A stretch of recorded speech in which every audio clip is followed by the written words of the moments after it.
The Trump administration continues to show that it has only one mode of operation, which is to bully.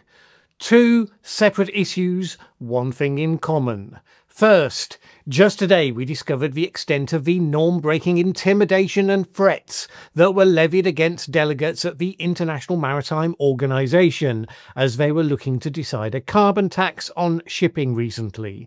Veterans of the meetings said the entire organisation had been left in a state of complete shock at the Trump antics, saying it's like dealing with the mob. And two, that became public on the day that President Trump decided he was deeply concerned about killings of Christians in Nigeria, but that his way of responding to that wasn't going to be to offer help to the government in stopping such attacks.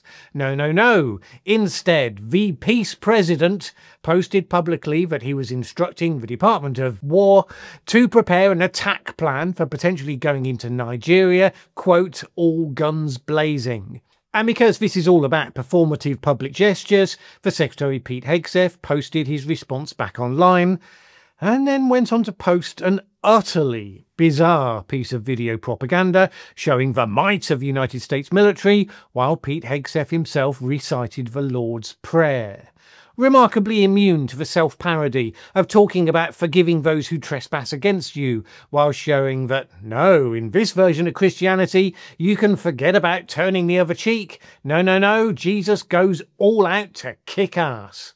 For anyone who is under the misapprehension that with the trade war with China now on pause, most other countries having achieved some sort of trade agreement, that maybe at this point, the United States would begin to behave like a normal country. That has all been shattered.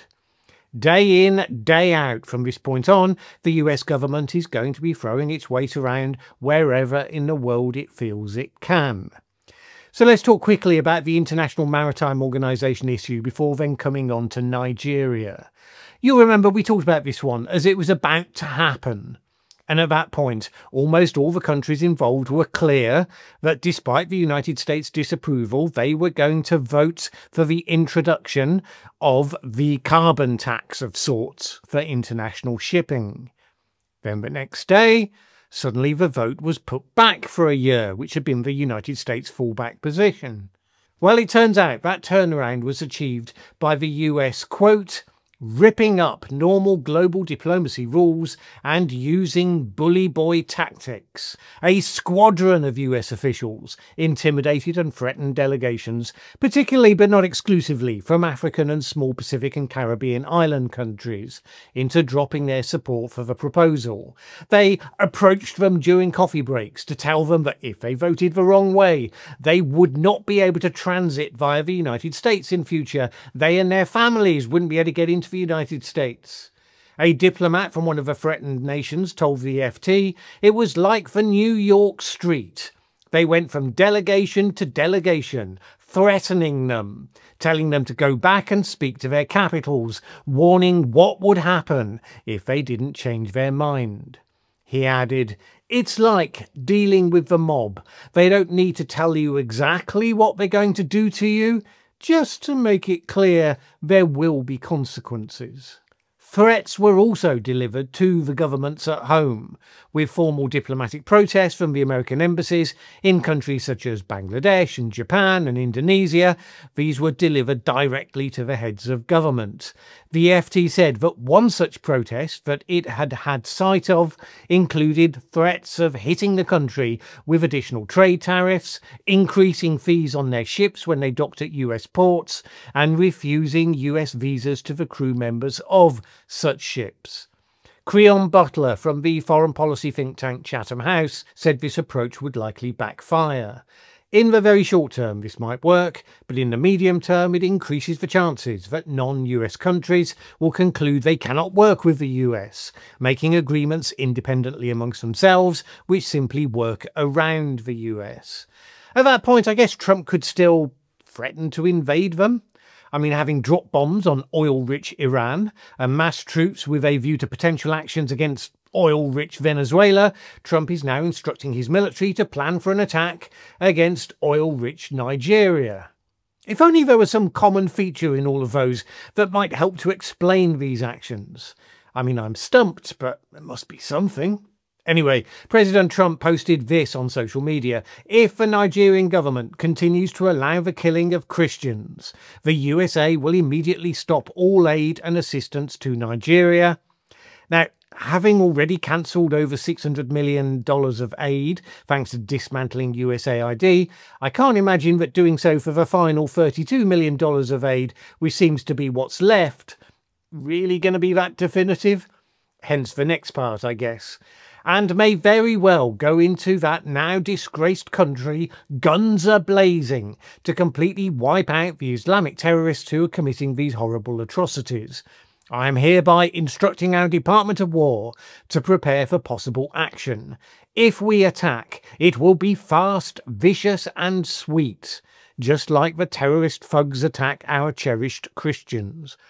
And then the traditional all caps ending, warning, the Nigerian government better move fast. It's worth noting that amongst the financial support the US had been providing to Nigeria was included $7.6 million that was earmarked to help Nigeria strengthen its security capabilities.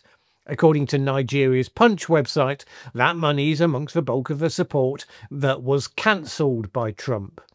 But then there's a reason why Trump isn't quietly offering to support the Nigerian government in stopping the violence, but instead noisily and publicly threatening them with retribution if they don't act. And it's all to do with the projection of American power abroad. There's no evidence, particularly, that Trump cares about the fate of Nigerians, whether they're Christian or Muslim or anything.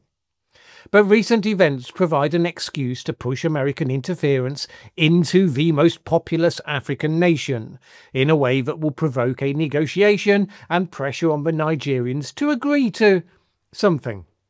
This is the point. Trump and his administration don't want to support Nigeria to solve their problem. They want to use that problem as leverage to force Nigeria to give Trump what he wants, just as soon as he's worked out what that might be.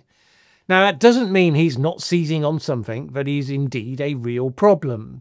While groups like Boko Haram and Islamic State West Africa Province have used violence against numerous groups over the last couple of decades, often indeed against groups of other Muslims, nevertheless, attacks on Christians specifically have been increasing since around 2020, with assassinations and abductions of church leaders, massacres at churches and wider violence in areas with predominantly Christian populations. That has led some to use the language of Christian genocide, which is the sort of high-stakes framing that plays particularly well to Trump and to Trump's base and enables him to line his generally war-averse coalition up behind his actions. In recent months, it's been echoed by MAGA figures like Senator Ted Cruz, who claimed last month that the Nigerian government might be complicit in the violence. This led Trump to claim that Christianity was facing, quote, an existential threat in Nigeria. Now, while the attacks are serious, and they are horrible, that is something of an unhinged take, given that Nigeria has over 100 million Christians, making it more or less evenly split between that group and Muslims. But it's not as though Trump uses words according to anything we would recognise as traditional meanings. Trump's threats have received a mixed review within Nigeria more widely. Some of the most determined critics of the government there are delighted that Trump is putting pressure on it to take more effective action.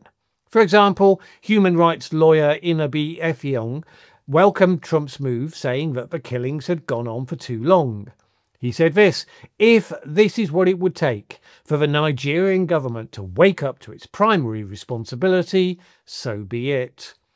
Others, however, were reflecting that Trump was using the issue to market himself for his own benefits, not to actually help Nigeria. Human rights activist Omoyele Sowore said, whether you are Christian, Muslim, animist or non-religious, no one should celebrate such rhetoric. The United States and its allies have a long record of military interventions that leave nations more unstable than before. The Nigerian government has lost no time trying to deflect this latest initiative to try to turn it into something more cooperative and useful. So a presidential spokesman said that Nigeria would welcome United States assistance to fight terrorism, so long as it did so in a way that respected Nigeria's territorial integrity. President Bola Tinubu had previously pushed back against the MAGA claims of religious intolerance in Nigeria. He is now expected to meet President Trump for talks in the next few days or weeks, which rather opens up the possibility of yet another Oval Office struggle session, with a leader being harangued for what can turn out to be utterly fictitious attacks. Worth noting that Nigeria was one of a number of African countries that had 15% tariffs slapped on them by President Trump. Some African countries escaped those measures, ones that had engaged and negotiated some sort of arrangement with the Trump administration, but Nigeria was one of those that did not engage, simply swallowed the tariff, presumably because it's not as though America is going to be growing its own cocoa or its own cashew nuts anytime soon. Well, now the oil-rich country with significant reserves of rare earth minerals and a comprehensive existing strategic partnership with America's main rival, China, may find that it's in the crosshairs regardless. If Trump can't get it to the table to discuss some of those factors in one way, well, he's very capable of finding another. And here we are. Now, does he really intend to invade? Well, I seriously doubt it. But by outrageously threatening to do so, he puts himself at the centre of attention once again, which is where he likes to be. He gains credit amongst his base as the champion of Christians everywhere. And by threatening something that the country's president seriously doesn't want to see happen, he hopes to use the leverage of the power of that threat to get more of those shiny things that he does want. Actually, sending troops into Nigeria with a massive network of jihadists in opposition, that would be exactly the sort of open-ended engagement Trump seriously has no stomach for. So these two items, the IMO agreement and Nigeria's security situation, they live in very different realms. The common factor is hard to ignore. The US is not interested in partnerships, not the slightest prepared to play by norms or any sort of rules. It will threaten and bully as a method of first resort. It will threaten and bully diplomats. It will threaten and bully heads of state and governments, backed by the threat of lethal force wherever it considers that to be appropriate, regardless of what the rest of the world thinks about it. Well, right now, yeah, it's working. But if anyone thinks this is going to change anytime soon, they're kidding themselves. Sooner or later, whoever you are, whichever issue or national interest may end up provoking the response from Donald Trump, it will become your turn. And if you cave that first time, there'll be a second time, and a third time.